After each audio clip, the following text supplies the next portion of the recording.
Hello friends. तो कैसे हैं आप सब। स्वागत है आपका एक नई वीडियो में।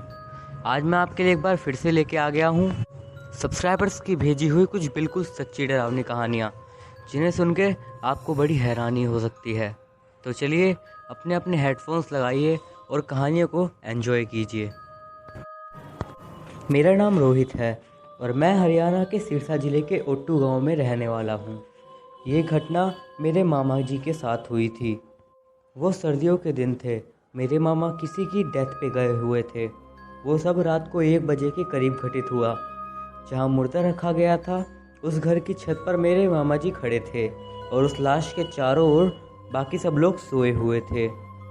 लेकिन मेरे मामा जी को नींद नहीं आ रही थी, इसीलिए वो जाग रहे थे। तो उन्होंने देखा कि अचानक कि उस मुर्दे में से एक काला सा साया ऊपर की तरफ उठा और जो लोग सोए हुए थे उनमें से 3 लोगों के ऊपर हाथ फेरा और वापस जाकर मुर्दे के पास गायब हो गया।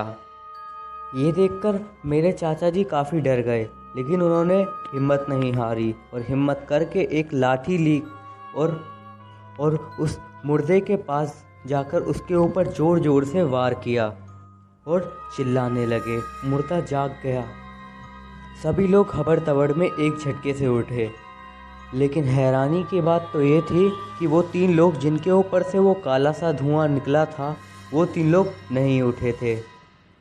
फिर पता नहीं मेरे मामा जी को क्या सूझी कि उन्होंने उस मुर्दे का मुंह खोला और उसका मुंह खोलते ही उन तीनों के कपड़ों की धागा उसके मुंह में फंसा हुआ मिला। उस धागे को जल्दी से मेरे मामा जी ने निकाला और उन तीनों के माथे पे जाके रख दिया। और उसके बाद जो हुआ शायद आप उस पर यकीन भी ना करो। वो तीनों कुछ ही देर में वापस से उठ खड़े हुए। तब से हमारे यहाँ पे ये माना जाता है कि किसी भी मुर्दे को रात में अकेला नहीं छोड़ना चाहिए, नहीं तो उसमें कोई काली हवा चली जाती है। दोस्तों, ये घटना शेयर की थी हमसे रोहित ने। अब हम बढ़ते हैं आज की अगली कहानी की ओर। मेरा नाम अभय है और मेरी नानी का घर नेपाल बॉर्डर के पास है। वैसे तो ये गांव काफ़ी डेवलप्ड है, पर ये जो इंसिडेंट हुआ था ये एकदम रियल है। अब ये आपके ऊपर है कि आप इस पे बिलीव करें या फिर नहीं, लेकिन ये हादसा काफ़ी भयानक हुआ था। खैर, अब मैं सीधा स्टोरी की तरफ आता हूँ। बात साल 1994 की है, जब मेरी नानी के यहाँ डेग निकली थी। अगर आपको नहीं पता कि डेग क्या होती है तो आपको बता दूं कि डेग एक संदूक टाइप का बक्सा सा होता है, जिसमें पुराने टाइम के चीज़ें या अक्सर सोना चांदी टाइप की चीज़ निकलती रहती हैं। जब वो डेग वहाँ से निकली तो उसके अंदर से खूब सारे सोने और चांदी के सिक्के मिले। उस टाइम वो लोग बहुत खुश हुए। वैसे बता दूं कि मैं एक ज़मींदार की फैमिली से बिलोंग करता हूँ और हमारे पास दौलत की कमी तो है नहीं, बट फिर भी पैसा तो पैसा ही होता है। उसे देखने के बाद किसी का भी मन बदल सकता है। और उस दिन भी ऐसा ही हुआ। सभी लोगों ने सारे सिक्के निकाल लिए और सब ने आपस में बांट लिए। कुछ साल तक तो सब कुछ ठीक रहा, बट फिर मेरी नानी के यहाँ पे मौतों का सिलसिला चलने लगा। मेरी मम्मी के 7 भाई थे और 2 बहन। 1995 में उनकी छोटी बहन यानी मेरी मासी की एक आंधी में मौत हो गई। बता दूं, जब वो छत से नीचे उतर रही थी तब अचानक से एक तेज़ हवा का झोंका आया, जिसके कारण वो जीने से नीचे गिर गई और उनकी सर की नस फट गई। और मेरे सबसे बड़े वाले मामा कुछ टाइम के बाद पागल हो गए और उनकी भी दर्दनाक मौत हो गई। पेशे से वो सरकारी डॉक्टर थे। फिर 2003 में मेरे पापा भी अचानक से मारे गए। उनकी मौत कैसे हुई ये बात कोई नहीं जान सका, डॉक्टर भी नहीं। ये बात आज तक राज ही है। 2009 में मेरे एक और मामा के सर पे बिजली का खंभा टूट के गिर गया, जिससे उनकी भी दर्दनाक तरीके से मौत हो गई। बाद में जब एक शास्त्री जी को बुलाया गया तो उन्होंने बताया कि ये एक ब्रह्म रक्षक का खजाना था, जिसे यूज़ करके हमने बहुत बड़ी गलती कर दी है। अब वो एक एक शख्स जो इसमें शामिल था किसी को भी नहीं छोड़ेगा। बता दूं कि मेरी नानी का घर काफ़ी बड़ा है और उन्होंने ये भी बताया कि जिस जगह पे हमारा वो घर बना हुआ है वहाँ पहले जिन्नातों का बसेरा था, इसलिए देर रात के बाद हमें घर से बाहर निकलने के लिए मनाही थी और तेज़ आवाज़ में गाने चलाने के लिए भी। खैर, उन शास्त्री जी ने हमें उपाय बताया कि हमें एक 51 दिनों तक बहुत बड़ा विशाल हवन करवाना होगा।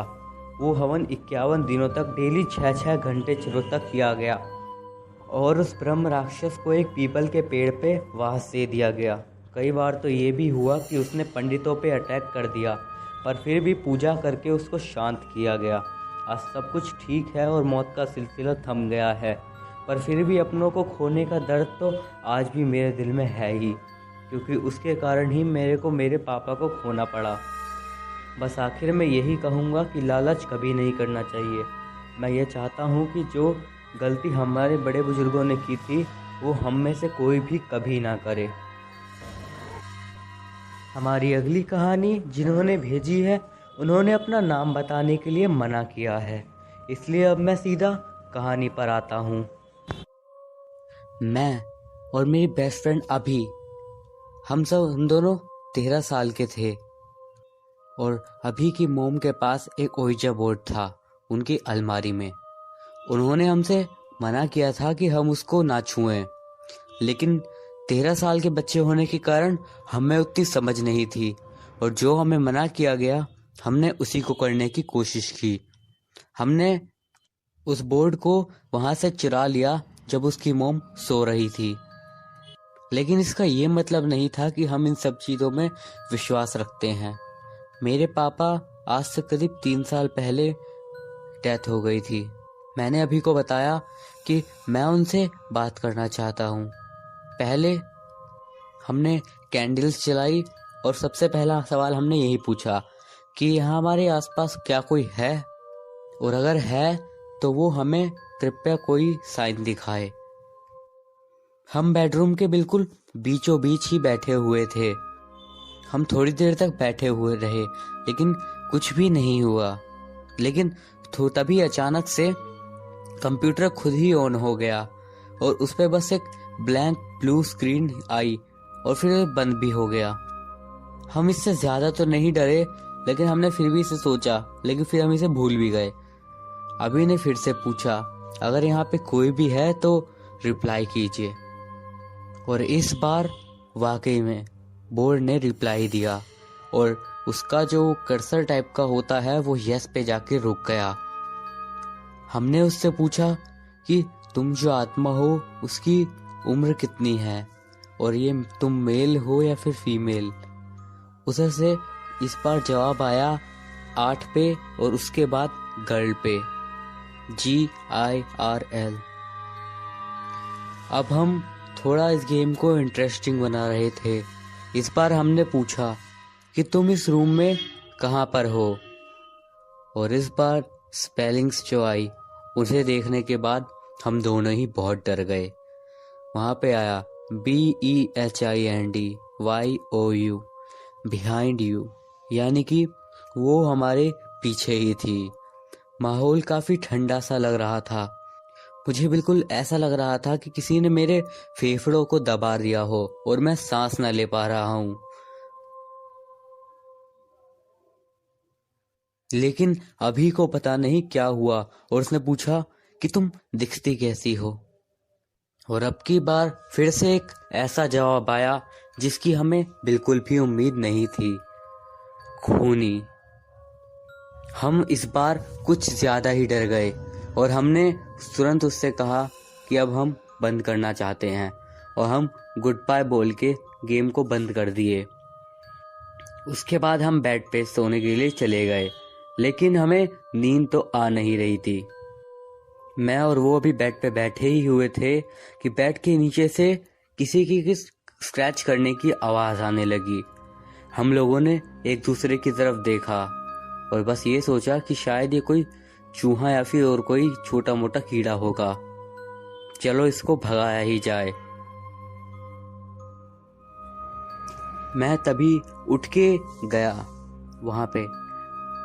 मैं गेट के पास गया ही था कि तभी अचानक से बाहर से पता नहीं क्या गुजर गया, तेजी से वो सामने से निकल गया।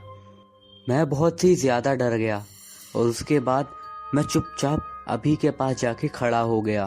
वो लगातार मुझसे पूछ रहा था कि क्या हुआ। मैंने उसे बताया कि गेट के बाहर कोई है।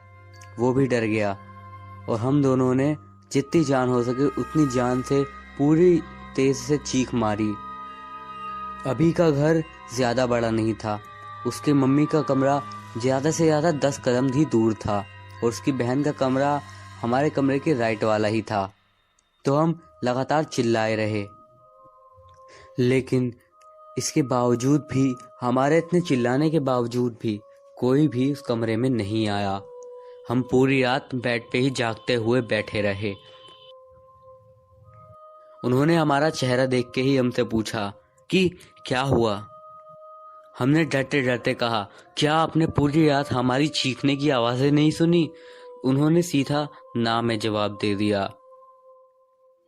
अब मुझे ये तो पता नहीं कि उसकी मॉम या फिर बहन कोई मजाक कर रहे थे या फिर झूठ बोल रहे थे हमारी चीखों को ना सुनने के बारे में, लेकिन मैं झूठ नहीं बोल रहा, मैं पागल नहीं हूँ। जो मैंने बाहर देखा था वो काफ़ी अजीब था। बाहर एक काला सा साया बहुत तेजी के साथ गुजर गया था, जिसे देखकर मैं बहुत डर गया था। और ये बिल्कुल सच्ची घटना है। मैं अब आपको ओइजा बोर्ड से रिलेटेड एक और सच्ची डरावनी घटना बताता हूँ, जो कि इंटरनेट पे एक यूज़र ने पोस्ट की थी। ये करीब 11 साल पहले की बात है। अब मैं 18 का हूँ।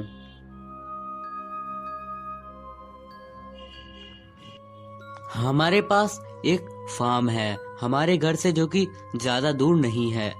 वो एक ऐसी जगह है जहाँ पे सब कुछ सही है। एक बड़ा सा यार्ड, अच्छा घर और एक बड़ा सा गैराज। हम उस जगह पे तब रहने के लिए गए थे जब मैं करीब 5 साल का था। मैं वहाँ पे अपने ग्रैंड पेरेंट्स के साथ रह रहा था उस समय, और मैंने सोचा कि वहाँ पे रहने में बहुत मज़ा आएगा। 1 साल तक तो सब कुछ ठीक रहा। 1 साल बाद मेरी माँ अपने नए पति के साथ उस घर में आ गई। उनका डाइवोर्स हुआ था। इसी कारण मेरे ग्रैंड पेरेंट्स उन्हें ज़्यादा पसंद नहीं करते थे, तो उन्होंने कुछ ही दूरी पर अपने लिए एक दूसरा फार्म देख लिया। और उनके नए पति मुझे ज़्यादा खास नहीं लगे। वो मुझे काफ़ी अंधविश्वास टाइप के लगते थे। एक रात की बात है, मैं करीब रात में 2:30 बजे के आसपास उठा होऊंगा, जब मैंने देखा कि वो और मेरी मम्मी ओइजा बोर्ड के साथ बैठ के कुछ कर रहे हैं। मैंने उन्हें 1 घंटे तक ऐसे ही देखता रहा, जब तक कि मेरी माँ ने मुझे नहीं देख लिया और मुझे वापस सुलाने के लिए ना कह दिया हो। उस रात के बाद से मुझे काफ़ी नकारात्मक शक्तियाँ महसूस होने लगीं। और मेरे स्टेप डैड, वो ज़्यादा अच्छे आदमी नहीं थे और वो मुझसे ज़्यादा खास व्यवहार भी नहीं करते थे। धीरे धीरे हालात बद से बदतर होने लगे। धीरे धीरे हमारे घर का सामान इधर उधर मिलने लगा और कुछ ही दिनों बाद हमारी विंडोज़ पे तेज से धक धक की आवाज़ आने लगी, और ऐसा आवाज़ आने लगी मानो बेसमेंट के दरवाज़ों को कोई जोर जोर से मार रहा हो। एक रात की बात है, फिर जब मैं लेटा हुआ था तो अचानक से बहुत तेज तेज चीखों की आवाज़ आने लगी, जिन्हें सुनकर मैं बहुत ही ज़्यादा डर गया। और तब चूंकि मैं बहुत छोटा था तो मुझे बहुत ही ज़्यादा डर लग रहा था अंधेरे कमरे में एक अकेले बेड पे सोने में। इसी कारण मेरी मॉम ने सीढ़ियाँ का आने जाने का रास्ता बंद भी करवा दिया, लेकिन फिर भी ना जाने कैसे चीखने चिल्लाने की आवाज़ें, बच्चे के रोने की आवाज़ें और लोगों के कदमों की आवाज़ें रातों में हमारे घर में गूंजती रहती थी। आखिरकार इस सब से हार मान के हमें वो घर खाली ही करना पड़ा। अब मेरा कभी कभी मन करता है कि मैं वापस जाऊं और उस स्टूपिड से बोर्ड को आग लगा दूं, लेकिन मैं फिर से उस घर में वापस नहीं जाना चाहता, क्योंकि उस घर से जो मेरी यादें हैं वो बहुत ही ज़्यादा डरावनी है। तो दोस्तों, ये थी आज की कुछ सच्ची डरावनी कहानियाँ। अगर आपको ये वीडियो अच्छा लगा हो तो इस वीडियो को लाइक कर दीजिए और हमारे चैनल को सब्सक्राइब कर दीजिए। मैं आपसे मिलता हूँ